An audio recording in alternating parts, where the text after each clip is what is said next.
नमस्कार सभी मित्रों को। आज हम अडेनियम प्लांट की रिपोर्टिंग करेंगे, किस तरह से सॉइल मिक्सर तैयार किया जाता है। अडेनियम प्लांट के लिए सॉइल मीडिया, सॉइल मिक्सर किस तरह से तैयार किया जाता है उसके बारे में मैं आप लोगों के साथ शेयर करूंगा। देखिए, मैं ये कुछ अडेनियम जो है ऑनलाइन परचेज किया था, तो इनकी पैकिंग तो बहुत ही अच्छी है। आपके पास अगर नहीं हो अडेनियम पहले से, तो आप ग्राफ्टेड वाले मंगवा सकते हैं, क्योंकि ये सीड से ग्रो किया हुआ है। थोड़ा टाइम लगेगा इसको फ्लावर आने में।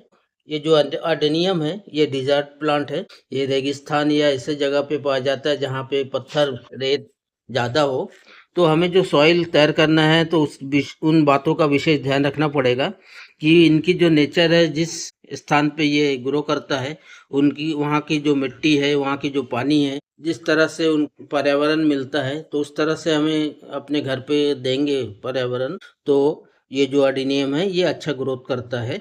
ये सन लविंग प्लांट है। ये धूप, जितने भी धूप में रखेंगे सबसे अच्छा है। पानी की मात्रा इसमें कम लगता है। ज़्यादा पानी से इसमें जल्दी से फंगस बैक्टीरिया वगैरह लग जाता है, तो हम विशेष ध्यान रखेंगे कि इससे फंगस न लगे, बैक्टीरिया न लगे इसमें, या और इसके जो कॉडेक्स है वो जल्दी गले नहीं। तो इसकी ध्यान रखते हुए हमें इसकी मिट्टी तैयार करना है और उसमें कुछ सामान्य मात्रा में फर्टिलाइज़र डालेंगे। इसमें ज़्यादा फर्टिलाइज़र डालने की ज़रूरत नहीं है। अगर आप महीने में भी एक बार थोड़ा थोड़ा फर्टिलाइज़र डाल देते हैं तो भी ये अच्छा ग्रो कर देता है। देखिए, जब मैंने ऑनलाइन मंगवाया था तो ये प्लांट क्या था, ये जो सीधा दिख रहा है ना, इसको मोड़ के इन्होंने पैकेट किया था। सीधा पैकेट नहीं बनाया था, शायद उसमें साइज में बड़ा हो जाता है, इसके लिए इन्हें छोटा करके रखा है। जब हम इस एडिनियम को रिपोर्ट करेंगे तो जैसे ये मुड़ा हुआ है तो इसको हम कुछ सपोर्ट देके इसको सीधा कर देंगे। अगर नहीं करेंगे तो ये झुका हुआ ही रहेगा। इससे पहले देखिए, मैंने कुछ छोटे छोटे एडिनियम मंगवाए थे तो वो अच्छा चल गया। इसके एक भी पत्तियां नहीं था जब लाया था। ये मेरे साथ थोड़ा सा अच्छा नहीं दिया था उन्होंने। 4 प्लांट मंगवाया था मैंने और 204 रुपये में आया था ये 4 प्लांट, और ये 209 रुपये में आई है 3 प्लांट। लेकिन इसकी जो साइज है, इसकी जो ग्रोथ है, ये बहुत ही अच्छा है। लेकिन मिट्टी कैसे तैयार करना, मिट्टी पे विशेष ध्यान देना है हमें। इसकी मिट्टी, इसमें जो फंगिसाइड वगैरह यूज करेंगे तो उसकी विशेष हमें ध्यान देना है। कि हम जब भी कोई भी प्लांट लाते हैं तो उसमें थोड़ा सा लाने के बाद थोड़ा हमें केयर करना पड़ता है, और अडेनियम को तो विशेष ही केयर करना पड़ता है क्योंकि इसमें फंगस बैक्टीरिया जल्दी लगता है। तो क्या कीजिए, घर पे लाने के बाद ना इसको अच्छे से पानी से अच्छे से साफ कर लीजिए, आड़े करके रख लीजिए। इसमें कहीं पे मैंने कर चुका हूँ यहाँ, उसको अच्छे पानी से इसको अच्छे से साफ कर लीजिए ताकि इसमें कोई बैक्टीरिया फंगस जो अगर लगा हो तो ये निकल जाए, इन पत्तियों से, इस पौधे से निकल जाए। कई बार ऐसा होता है कि जिनके साथ ये पौधे रहता है तो उनमें बैक्टीरिया फंगस लगा रहता है, जो हमारे साथ घर पे आ जाता है पौधे के साथ। तो इस तरह से पानी से उसको अच्छे से धो देंगे। धोने के बाद कोई भी फंगीसाइड, देखिए ये साफ फंगीसाइड है, आपके पास जो भी है रेडोमिल गोल्ड वगैरह और भी कोई फंगीसाइड है या नीम ऑयल भी है, तो उससे भी पौधे को अच्छा थोड़ा सा इसको ये स्प्रे कर दीजिए नीचे तक, ताकि ये इसके जो पौधे में कोई भी फंगस बैक्टीरिया हो तो वो अच्छे से यहाँ साफ हो जाए, वो निकल जाए। वो इस तरह से पहले जो भी पौधे लाते हैं उसकी केयर जरूर कीजिएगा। कि इसको इस पॉली बैग से निकालने के बाद इसकी मिट्टी चेक करना बहुत जरूरी होता है। जो चिकनी मिट्टी होती है अगर वो आ जाती है तो उसको आपको क्या है, उसको निकाल देना है। निकालना हाथ से नहीं निकालना है, किसी बर्तन में जिसमें पानी भरा हो उसमें डिप करके रखना है, और 10-15 मिनट के बाद उस हल्के हाथों से ये कर देंगे। निकालना चाहेंगे तो आराम से निकाल सकती है। मैंने ये चेक करने के लिए इसको निकाल दिया था, क्योंकि अभी थोड़ी देर टाइम लगेगा मुझे इसकी रिपोर्ट करने में, इसलिए मैं वो मिट्टी के साथ ही रहने दिया। और मिट्टी जब देखा तो वो मिट्टी बहुत अच्छा है। ये यहाँ मैंने इसको इससे निकाला है।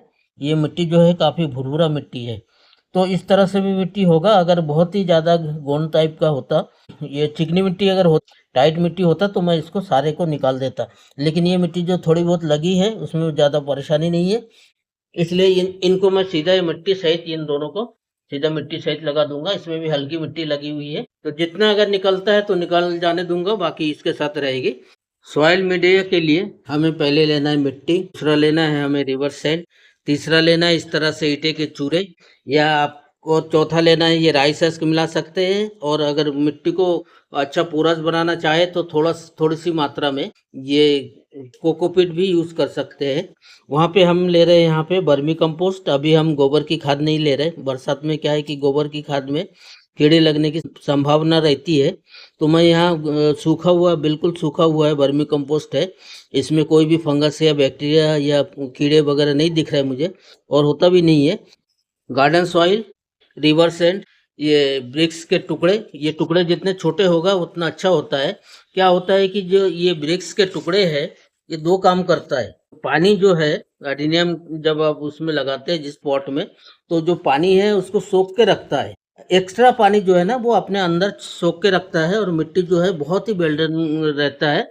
जब कभी ऐसे टाइम आता है कि गमले में पानी नहीं हो, तो इसमें जो सोखा हुआ पानी रहता है, ऑब्जर्व किया रहता है ईंट के टुकड़े और ये चारकोल, ये दोनों चीज वही काम करता है, पानी को अपने अंदर ऑब्जर्व करके रखता है। जब पौधे को पानी नहीं मिलता है तो इसी जो ब्रिक्स के टुकड़े हैं उसमें से, चारकोल से और सिंडर को भी आप यूज कर सकते हैं। सिंडर भी वेल ड्रेन होता है, साथ में पानी को भी अपने अंदर कुछ सोख के रखता है, जो इमरजेंसी में पौधा उससे ग्रहण करता है। तो आप इन चीज़ों का यूज थोड़ा थोड़ा करेंगे। आपके पास चारकोल है तो चारकोल भी उसमें मिला देंगे। अब देखिए मैं कितनी मात्रा में कितना क्या मिला रहा हूँ। यहाँ थोड़ा सा राइस हस्क का, इसको भी इस्तेमाल करूंगा। कितनी मात्रा में लेना है, क्या लेना है, ये 3 पॉट के लिए लिया मैंने। यहाँ पे 3 अडीनियम को रिपोर्ट करना है, 3 पॉट में करूंगा मैं। अभी ये छोटे हैं तो छोटे पॉट में यूज कर रहा हूँ। मेरे पास अभी मिट्टी के पॉट नहीं है, सीमेंट के पॉट भी नहीं है छोटे वाले। और क्योंकि जब ये 1 साल के बाद इसको मैं दोबारा रिपोर्ट करूंगा, मिट्टी के गमले सबसे अच्छा रहता है। उसमें क्या है, बारीक बारीक छेद होता है जिसमें से एक्स्ट्रा पानी निकल भी जाती है धीरे धीरे रिंच के, और साथ में है जो पौधे हैं उसके जड़ को जो है ये ऑक्सीजन सरवाइव करता है उन छेदों से। उन जो छेद होती है बारीक बारीक मटके में, उससे इनको हवा भी मिलता रहता है, तो उसकी ग्रोथ अच्छी रहती है। इसलिए ज़्यादातर लोग जो अडीनियम हो या दूसरे जो प्लांट हो वो मिट्टी के गमले में लगाना उचित समझते हैं। 30% ले रहा हूँ गार्डन सॉइल। गार्डन सॉइल में 30% मैं मिला दूंगा रिवर सेंट। जितने हमारे पास मिट्टी है उतने ही मात्रा में हम इसमें रिवर सेंट मिलाएंगे, ताकि ये जो डिजर्ट प्लांट है ये अपने वातावरण के अनुसार अपने आप को ढाल ले, और जो मिट्टी है वो पोरस भी रहे, एक्स्ट्रा पानी ना रुके। इस तरह से हम मिट्टी तैयार करेंगे। इसमें ही मिला देंगे हम 30% करीब वर्मी कंपोस्ट। जितने मात्रा में आप अगर 30% की जगह 20% भी मिलाते हैं तो कोई ये नहीं है, इसको ज़्यादा खाद देने की ज़रूरत नहीं पड़ता, क्योंकि हम पहली बार इसकी रिपोर्ट कर रहे हैं। तो इसमें थोड़े बहुत मात्रा में फर्टिलाइज़र देना उचित होगा। इसमें हम मिला रहे हैं ये जो हमारे पास ईंटे के चूल्हे हैं, ये भी मिला रहे हैं। 20% का भी करीब इसकी यूज़ कर लीजिए। ये अपने पानी को इसके अंदर होल्ड करके रखेगा और मिट्टी को पोरस भी बनाएगा, और उसमें जो ऑक्सीजन है पौधे के लिए वो भी इनके बीच में से ले सकता है। लेकिन कभी भी आप बड़े पत्थर की यूज मत कीजिए। देखिए इस टाइप के जो बड़े पत्थर है इसकी यूज मत कीजिएगा, क्योंकि जो जड़ है उसमें ये पत्थर जो है ये फंस जाता है। जब आप दोबारा रिपोर्ट करते हैं ना तो जड़ चारों ओर उसको पकड़ लेता है, तो जड़ों की ग्रोथ अच्छी नहीं होती है। अगर इस तरह से रेत में छोटे छोटे पत्थर आपको मिल जाता है तो उसकी यूज कर सकते हैं। इस टाइप के पत्थर अगर निकलता है रेत में से तो वो उसकी आप यूज जरूर कर सकते हैं, क्योंकि हम एक बार रिपोर्ट करने के बाद हम देखते नहीं है कि उसकी स्थिति क्या है, लेकिन जब दूसरी बार कभी उसको आप निकालते हैं तो उस समय ये हमें दिखता है। और ये जो हमने चूरा लिया है रेत के चूरा, ये बहुत ही महीन है, तो इसमें जड़ फंसने की संभावना नहीं रहेगी, और वो धीरे धीरे पानी के अंदर रह के ये धीरे धीरे ये टूट भी जाता है, बारीक भी हो जाता है। हाथ से तोड़ेंगे तो ये बारीक होती जाएगी। साथ ही ये पानी को अपने अंदर सोख के रखता है, एक्स्ट्रा पानी को, और पौधे उसका यूज बाद में करते रहते हैं। अब इसमें हम मिला देंगे थोड़ी सी मात्रा में राइस हस्क, 10% 20%, अगर आपके हिसाब से जो भी कम है उसके हिसाब से आप राइस हस्क मिलाते हैं तो भी अच्छा बेल्डन मिट्टी तैयार होगा, और राइस हस्क जब डाइल्यूट हो जाएगा इस पौधे को अच्छा फर्टिलाइजर भी देगा। अगर आप चाहे राइस हस्क की जगह तो ये मिला सकते हैं, ये है कोकोपीट। कोकोपीट बहुत कम मात्रा में मिलाइए, अभी चूंकि बरसात के टाइम है, अगर आप नहीं मिलाना चाहे तो अभी मत मिलाइए। ये जो है राइस हस्क के साथ राइस हस्क मिला दीजिए या कोकोपीट मिला दीजिए। कोकोपीट पानी को अपने अंदर सोख के रखता है, और बहुत ही ज़्यादा जो पानी जो है वो जो भी प्लांट है उसमें नमी, मिट्टी में नमी ज़्यादा बना के रखता है कोकोपीट। ये अगर आप गर्मी में समर में यूज़ करेंगे तो बहुत ही अच्छा काम करता है कोकोपीट। तो मैं यहाँ कोकोपीट की यूज़ नहीं कर रहा हूँ। अगर आपके पास नहीं है तो थोड़ी मात्रा में कोकोपीट का यूज़ कर सकते हैं। तो इसको अच्छी तरह से मिला लीजिए। मिलाने के बाद इसमें हम थोड़ा सा मिलाएंगे फंगिसाइड और थोड़ा सा हल्का सा खाद देंगे, जो हमारे पौधे के जड़ के लिए बहुत आवश्यकता हो वो खाद हम डालेंगे। इसमें आप थोड़ा सा चारकोल भी मिला दीजिएगा, थोड़ा बारीक बारीक बारीक जो चारकोल है उसको भी मिला दीजिएगा। आपके पास चारकोल होगी, अगर कोई चीज़ कम पड़ रहा है तो वहाँ चारकोल मिला के उसको ये कर सकते हैं। ये चारकोल जो है इसमें भी पानी जो सेम जो ईंट चूरा है जो काम करता है, सेम वही काम करता है। ये एक्स्ट्रा पानी को अपने अंदर ले लेता है और जब पौधे को ज़रूरत होता है तो इसी में से वो जड़ें इतनी शक्तिशाली होता है इस पौधे की जड़ें, क्योंकि ये डिजर्ट प्लांट है, ये अपने पानी को निकालना जानता है कि हमें पानी कहाँ से लेना है अपने पौधे के लिए। तो इसमें से भी जो पानी रुका हुआ रहता है उसमें से वो ले लेता है। देखिए, इसके हमारे मिट्टी तैयार होने के बाद इसकी जो ट्रीटमेंट हमें करना पड़ेगा, कुछ केयर टिप्स भी इसमें ध्यान रखना पड़ेगा हमारे पौधे की ग्रोथ के लिए, साथ ही इसमें फंगस बैक्टीरिया से बचाव के लिए। तो पहले फुर्सत में आपको लेना है वुडन एश। वुडन एश जैसे जानते हैं ये फंगस बैक्टीरिया के रोग के लिए, साथ ही इसमें फास्फोरस की मात्रा, कैल्शियम की मात्रा, पोटेशियम की मात्रा प्रचुर होता है। खाद के साथ साथ फर्टिलाइजर के साथ साथ एक अच्छा फंगिसाइड का काम करता है। तो पत्तियों में जो छोटे छोटे कीड़े लगे रहते हैं वो भी इस राख की वजह से हट जाता है। इसमें यूज़ करेंगे हम थोड़ा सा नीम खली। नीम खली जो है ये नाइट्रोजन की अच्छा स्रोत है, साथ ही एनपीके का काम करता है और ये अच्छा फर्टिलाइजर भी बन के तैयार होता है इससे, और साथ में ये फंगस बैक्टीरिया से भी आपके पौधे को रक्षा करता है। चीज़ और मैं यूज़ कर रहा हूँ ये है ट्राइकोडर्मा। आप जब भी अपने पौधे को लगाते हैं किसी पॉट में तो हमेशा ट्राइकोडर्मा जरूर यूज़ कीजिए। एक जैविक फंगस है, मैं हर बार आप लोगों से शेयर करता हूँ कि ट्राइकोडर्मा जो है वो अपने आप में एक जैविक कवक है और ये मल्टीप्लाई होता रहता है। जैसे इसमें पानी पड़ता है तो उसमें जो छोटे छोटे कवक है वो अपनी संख्या को बढ़ाता है और जो मिट्टी में जो पुराने कवक होता है, बैक्टीरिया होता है, उसको ये नष्ट कर देता है। तो मैं यहाँ साफ फंगिसाइड जो है उसकी यूज़ नहीं कर रहा हूँ यहाँ। ये जो साफ फंगिसाइड है ये केमिकल है और केमिकल और जो ऑर्गेनिक है वो एक दूसरे से क्रिया नहीं करता, वो उसको ख़राब कर देता है। तो इसकी जो है ये आप लिक्विड बना के बाद में अगर कभी देना चाहे, फंगस वगैरह आपके पौधे में लगता है तो लिक्विड रूप में आप ऊपर से उसका यूज़ कर सकते हैं। इसमें हम मिला रहे थोड़ा सा फुल्विक एसिड। देखिए, ये फुल्विक एसिड हमेशा ब्लैक कलर में होती है। ये जो है रूट हार्मोन्स का काम करता है। जब पौधे को आप लगाते हैं तो रूट को बड़ा जल्दी ग्रोथ करता है और जब रूट अच्छा ग्रोथ होता है तो आपके जो पौधे, इसकी तना, इसकी पत्तियाँ, ये बहुत अच्छी तरह से विकास करता है। तो हम हमेशा जब भी पहली बार पौधे लगाए तो उसमें बिल्कुल बिना झिझक आप फुल्विक एसिड, हुमिक एसिड का यूज़ करेंगे। यहाँ मैं यूज़ कर रहा हूँ थोड़ी सी मात्रा में एप्सम साल्ट। एप्सम साल्ट जो है पौधे जो है हमारा, इसकी जड़ों को तो ताकत देता ही है, साथ में ये जो नए पौधे होते हैं उस पौधे को शॉक लगने नहीं देता है और साथ में ये पत्तियाँ जो है इससे काफ़ी हरा होता है। यहाँ मैं ले रहा हूँ बोन मिल।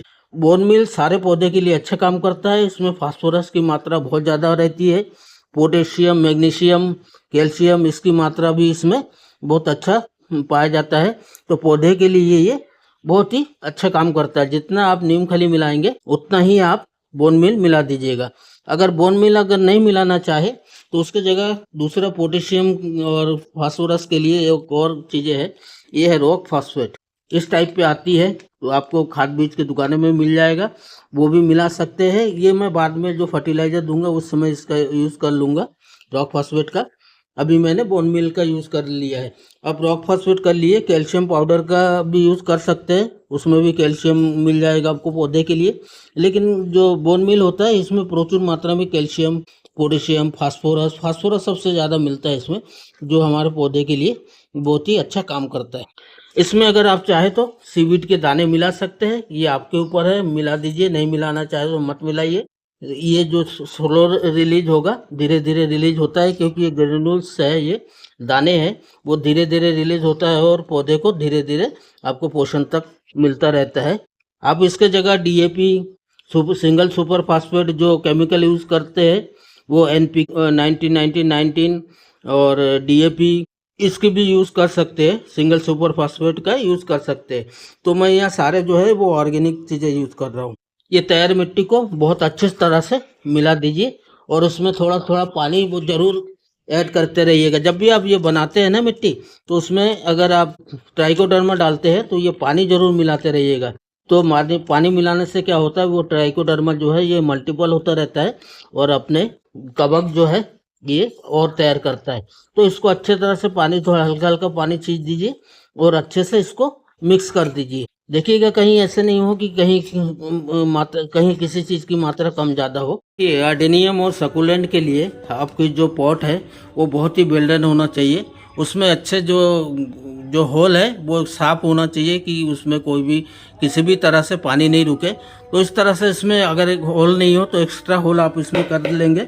और इसमें इसकी भी तैयारी विशेष ध्यान रखना पड़ता है, क्योंकि अडेनियम और सकुलेंट जो है ये पानी, बहुत ही कम पानी इनको देना पड़ता है। अगर पानी रुक गया इसमें तो हमारे पौधे के लिए बहुत नुकसान करता है।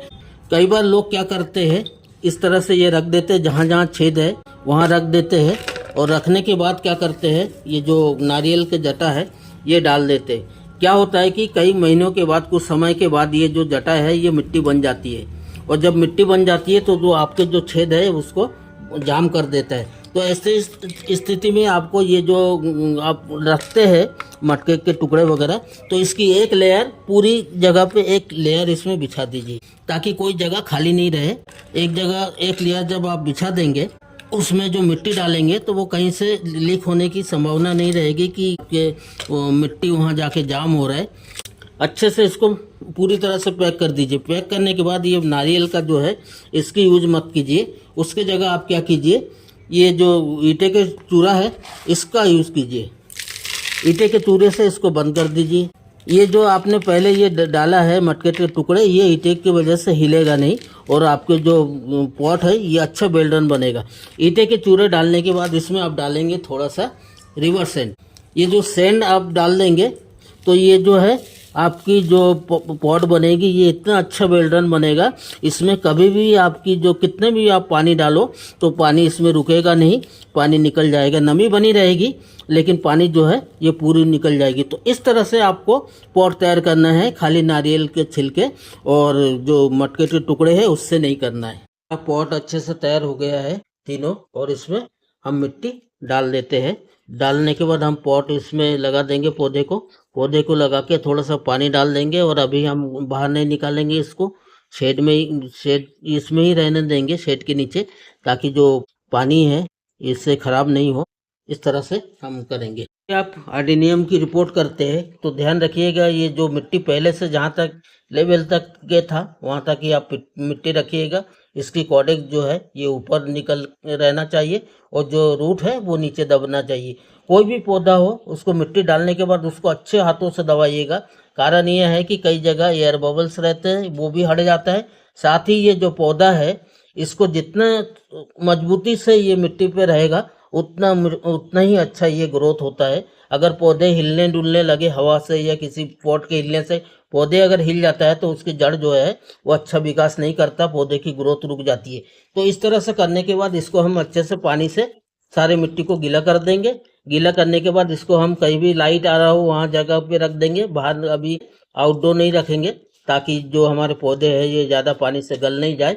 इसको हम जब पानी रुक जाएगा, ख़त्म हो जाएगा, उसके बाद ये रखेंगे। आप बीच बीच में इसको धूप में रख सकते हैं। जब धूप निकले, पानी बंद हो जाए तो धूप में रखेंगे कुछ घंटे के लिए, तो भी ये पौधे की ग्रोथ जो है आपकी बहुत अच्छी होगी। और आप चाहे तो इसमें थोड़ी सी जो है सीवीड के जो लिक्विड है उसकी स्प्रे बीच बीच में कर सकते हैं। 15 दिन महीने में एक बार कर देंगे तो पत्तियाँ की चमक बहुत अच्छी होगी और पौधे जो है बहुत जल्दी ताज़ा होगा और जल्दी बहुत अच्छा जल्दी ग्रोथ करेगा। तो धन्यवाद आप सभी को मेरे साथ यहाँ बने रहने के लिए।